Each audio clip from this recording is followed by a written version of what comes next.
देशों ने पाकिस्तान को तबीयत से धो डाला।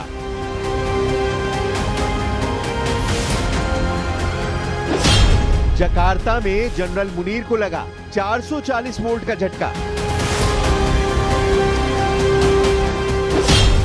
फील्ड नहीं, फील्ड मार्शल मुनीर बन गया जियाउल हक।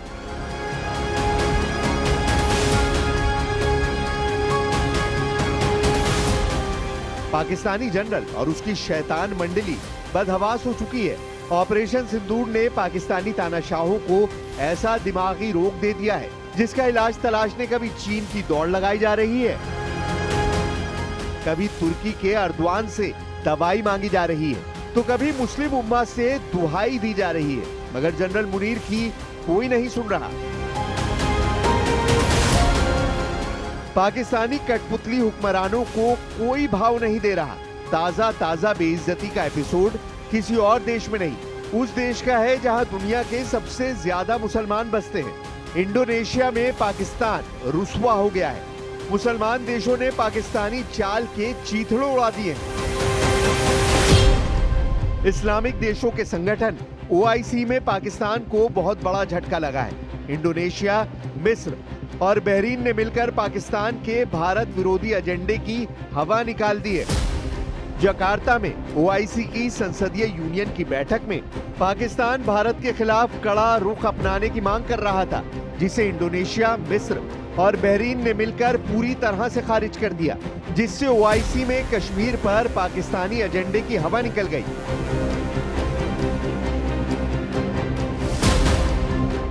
भारत को घेरने के पाकिस्तानी हथकंडे की हवा मुस्लिम देशों ने निकालकर चीन और तुर्की को भी संदेश दिया है। खासकर तुर्की के अर्दवान को मुस्लिम देशों ने पाकिस्तानी चाल से सतर्क रहने की हिदायत इशारों में दे डाली है। अर्दवान एक शातिर लीडर हैं, जहां मुनाफा दिखता है वहां दाना डालते हैं, जहां घाटा दिखा वो पाकिस्तान से तौबा कर लेंगे। लेकिन चीन की दुम कभी सीधी नहीं हो सकती। असल में चीन पाकिस्तान की जुगलबंदी तानाशाही बुनियाद पर टिकी है।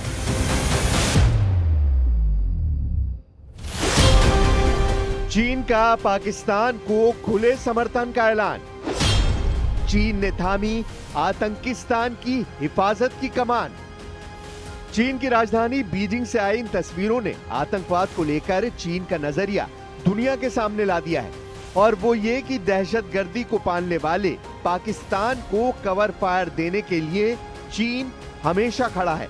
पाकिस्तान के विदेश मंत्री इसाक डार और चीन के विदेश मंत्री वांग यी के बीच हुई इस मुलाकात पर दुनिया की नजरें थी, क्योंकि ये मुलाकात ऐसे वक्त में हुई जब ऑपरेशन सिंदूर के दौरान पाकिस्तान न सिर्फ घुटनों के बल आया, बल्कि इस दौरान पाकिस्तान की हिफाजत के लिए जिन चीनी हथियारों का इस्तेमाल किया गया वो भी नाकाम साबित हुए।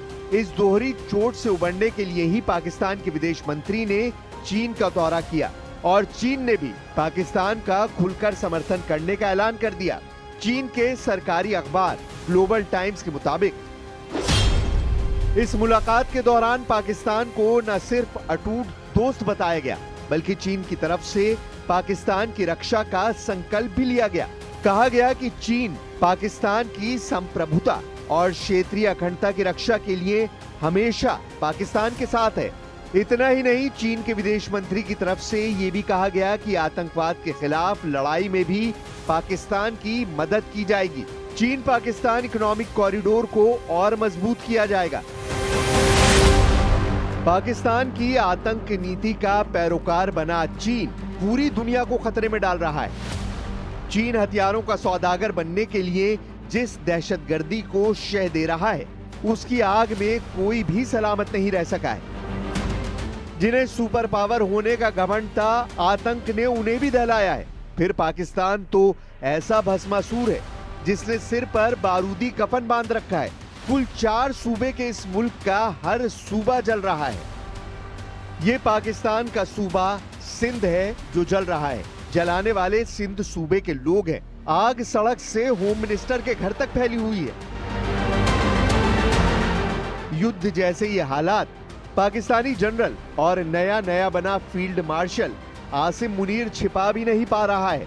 पाकिस्तान की बर्बादी का नया एपिसोड इस कदर व्यापक होता जा रहा है जिससे इस्लामाबाद में भारी टेंशन हो गई है। पहले तस्वीरें देखिए।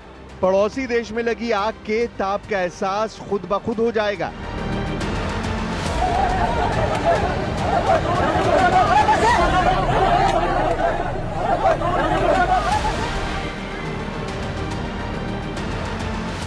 तस्वीर नंबर 1, पाकिस्तान के सिंध सूबे के होम मिनिस्टर के घर में घुसकर भीड़ ने आग लगा दी। तस्वीर नंबर 2, पाकिस्तान के नौशहरों फिरोज की सड़कों पर उग्र हुजूम ने गाड़ियां फूंक डाली।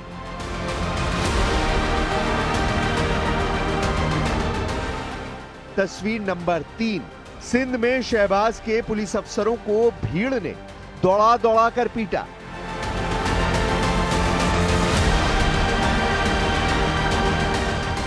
तस्वीर नंबर 4, सिंध सूबे में शहबाज और बिलावल भुट्टो की पार्टी में युद्ध का ऐलान। जनरल मुनीर ने जैसे ही खुद को फील्ड मार्शल का तमगा दिया, वैसे ही तानाशाही सल्तनत की झलक दिखने लगी। सिंध में पुलिस और उग्र प्रदर्शनकारियों की झड़प के दौरान का ये दृश्य जनरल मुनीर को चैलेंज है।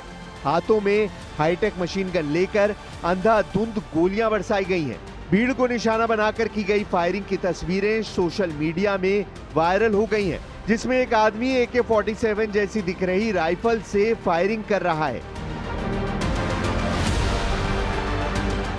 दूसरा आदमी पिस्टल से ताबड़तोड़ गोलियां चला रहा है। फायरिंग में कई राउंड मैगजीन खाली कर दी गई।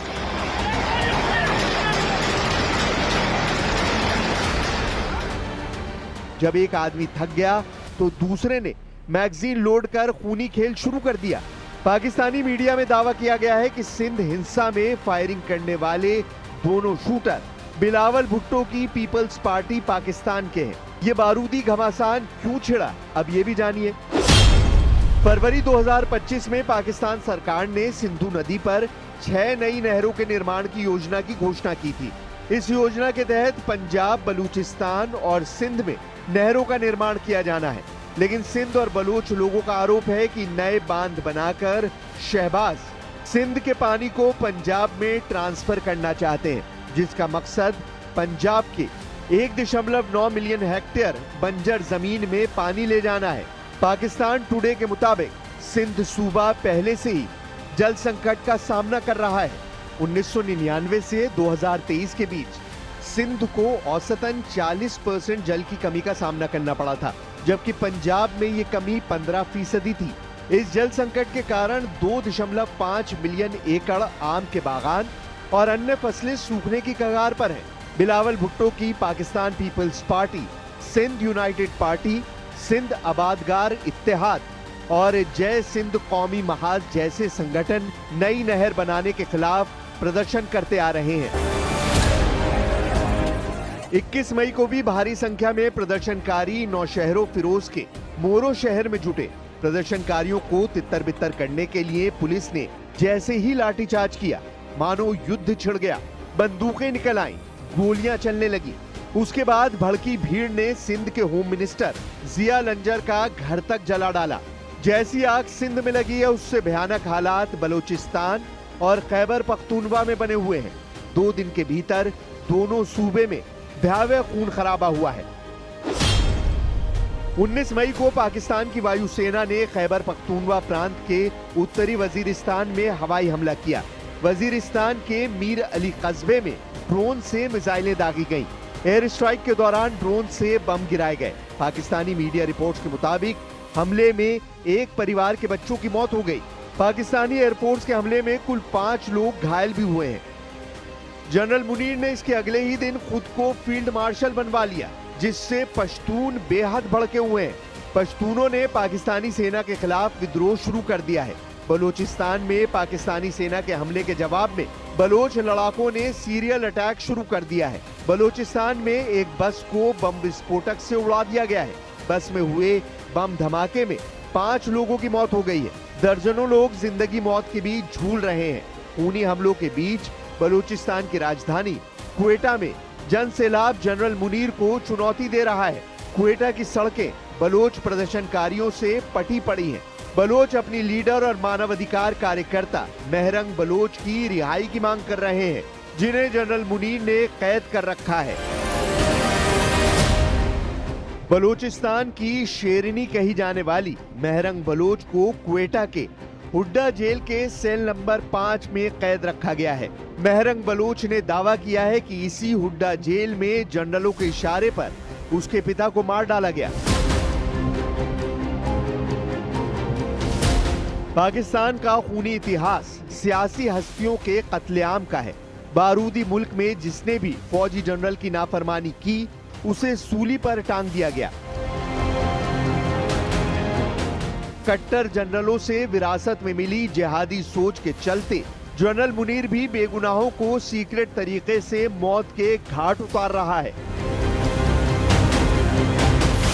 जैसे जनरल जियाउल हक ने जुल्फिकार अली भुट्टो को मार डाला, जैसे बेनजीर के खून से मुशर्रफ के हाथ रंगे होने के दावे किए जाते हैं, वैसे ही अपनी गद्दी पर संकट देखकर जनरल मुनीर भी खून खराबा मचा सकता है। जिस जनरल ने शहबाज कैबिनेट की गर्दन मरोड़कर खुद को फील्ड मार्शल बनवा लिया हो, वो किसी भी हद तक जा सकता है।